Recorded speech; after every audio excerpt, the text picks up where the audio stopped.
Hey guys, how are you? Welcome back to my garden. I'm standing in the back of a garden, as you can see, next to my natural fence that I built from all kind of cuttings that I have from a garden, all kind of wood cuttings or dead wood, everything that comes down basically.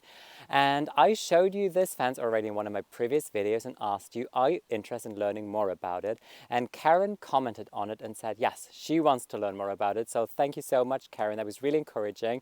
So here I am, and I'm really happy to talk you guys through and just try and encourage you maybe on why you could do something like this in your own garden, how it's beneficial, and even if you just do it on a way smaller scale. So let's start with today's video. So I'm standing in front of this fence, or also hedge. You can also call it a hedge apparently. And as I told you, I grew up with that. My parents did it in their garden, my grandparents did it in her garden, and my grandma actually explained me a little bit about it. And before I went into this video, I just did a little bit of research just to be sure if those things that Granny told me are all right. And she was really accurate with everything. So thanks for that. But what she didn't tell me is that there's actually a name apparently for that thing. In German, it's called Benjes Hedge, which can be translated into English as Benjes Hedge as well, and I personally really doubt that that is the proper name for it, because normally when you try and translate something from German straight into English, that never works out well. So if you guys know what the proper word for this hedge actually is, I'd be very happy if you just drop me a line below in the video here and tell me, because I couldn't really figure what the proper English word for it is. What I want to do now first basically is just start talking you through how to build it, where you can build it, and all those steps basically. So I've did it or done it exactly how my parents were doing it in their garden, which is kind of like you just take all of the cuttings you have and you really just start staggering on top of each other. And there isn't really a big system behind it. It's not like the big branches go at the base, then smaller branches. No, it's really what you have. You kind of incorporate in there and you try to weave it in there. So you end up with a good, nice tapestry. I have a width of about, like, I would say 70, maybe 80 centimeters, which is quite good because it's really safe and sound. Even if I just lean on it or shake it or whatever, it doesn't collapse, which is important for a hedge like this. If you do it the proper way, according to how this hedge should be built apparently, what you would do is you would start with some vertical beams that you hammer into the soil basically, kind of as a support for the hedge. And you would use one of those beams about like every 80 centimeters meter probably. Then one line, and then you define your width that you want to have for your hedge, and then you just hammer in a second line of those beams, and in between those beams you would put all of those branches basically and start trampling on it, work it all down. So this is apparently the proper way of doing it, but how I do it, this is how it works out just fine basically, and especially in an area like this in the garden, which is really at the back and something I plan on planting more here, so it's more like a part of the garden, not like something that you would show off necessarily. So if you want to do something in your garden like this in an area where it's a little more visible, maybe putting the beams in might be a good idea. And also think about what kind of branches you're using, because you can make it look actually quite decorative if you only use like cuttings from one kind of tree.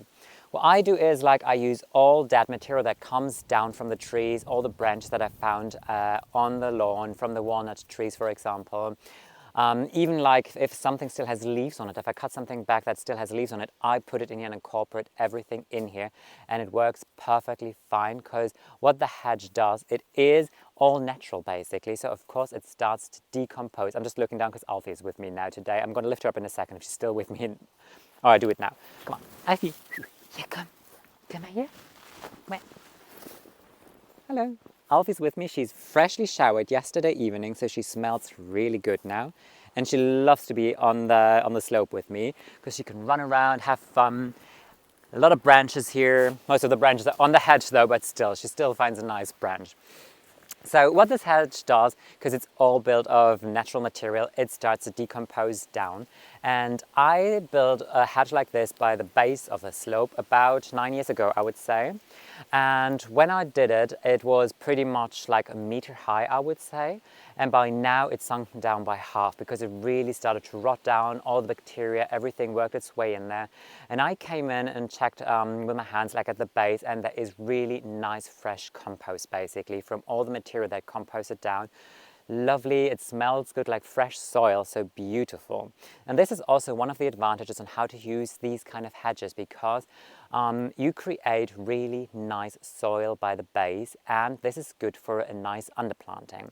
So this side where I'm standing now is kind of north facing, which means the hedge shades this area, but I could use some really beautiful shrubs here, for example, that tolerate shade. I could use some hostas in here, and I really plan on doing it and really underplanting it.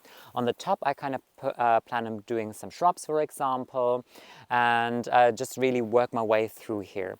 And the good advantage of putting something in front of this hedge as well is you make it even more encouraging and better for wildlife, because hedges like these are important and good for wildlife.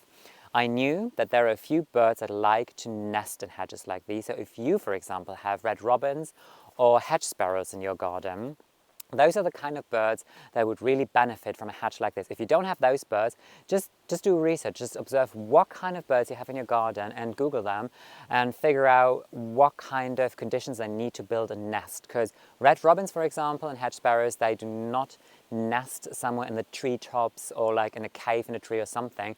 They are nesting kind of like a meter and a half above the ground.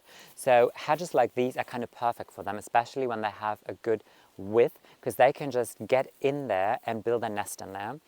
And this is also why you should build it maybe a little bit wider, basically, is to make sure, Alfie's just running around here, sorry.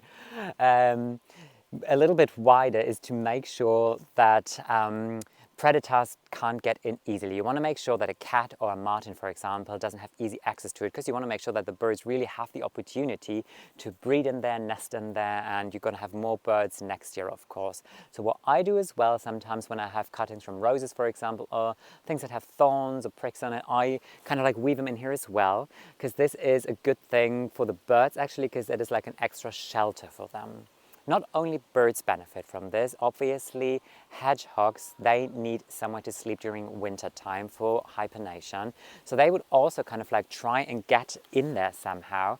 So one thing you can do as well, when you have extra leaves, for example, just put some leaves at the base on top of, put some leaves at the base basically, because the hedgehogs would just crawl in there, and then they have a nice nest which is warm for the winter month for them. This hedge is pretty much in the shadow for most part of the day, but I'm planning on building the exact same thing on the other side of this slope, where I just want to create these terraces as well, and I need to cut back a lot of shrubs there, which means I'm going to have a lot of cuttings and material again, and that side will be facing southwest, so a lot of sun will be there. So hedges like these are also good, for example, for little lizards, or even kind of if you have like grass snakes or something, they would all go in there and just enjoy the warmth, and especially during winter time, really benefit from areas like this. It's a great shelter place for any kind of animal that you have in your garden. One thing about the look I can still say is that you can tell mine is looking a little woolly. It's kind of like I just put stuff on top of it and kind of let it do its thing. If you want to have it looking a little more crisp and clean, what you can always do basically is just come in with your secateurs and just really try and straighten things up a little bit at the front. If I can open it now, I can. Then, mosquito. You would just go in at the front here and just basically snip off whatever is coming out and just put it on top of it. And by that you can just work your way down and really create this nice straight line to make it look a little more crisp and uniform. The last thing I want to say is when you plan on putting something like this in your garden, just observe the area where you're putting it and the soil conditions, because you want to make sure that you do not put it somewhere where you have perennial weeds growing, or potentially those weeds could just kind of like crawl under it, because once this is established, it's quite heavy and it is quite a lot of work to kind of like build it all back if you don't want to have it anymore. And once you have perennial weeds, like for example stingy nettles, they will kind of like establish underneath here, grow in there everywhere, and it will be a nightmare to get them out. If you have a complete natural area where that you just want to naturalize, because stingy nettles are not a bad thing, like caterpillars from butterflies are feeding on stingy nettles actually, do it. Just put it wherever you want to do it, but kind of make sure that you prepare the area a little bit first, or at least choose an area where you know it won't be such problematic. I think this is pretty much everything that I can talk you through and explain you about this kind of hedge. I hope it was interesting for you. I really had fun just talking about it, and I really love building these hedges, and you'll definitely see me doing the same thing at the other side of the slope as well in a separate video. So all I can say now is basically thank you so much for watching today's video. Hope you enjoyed it, and I'd love to welcome you very soon in my garden again. Till then, take care. Bye.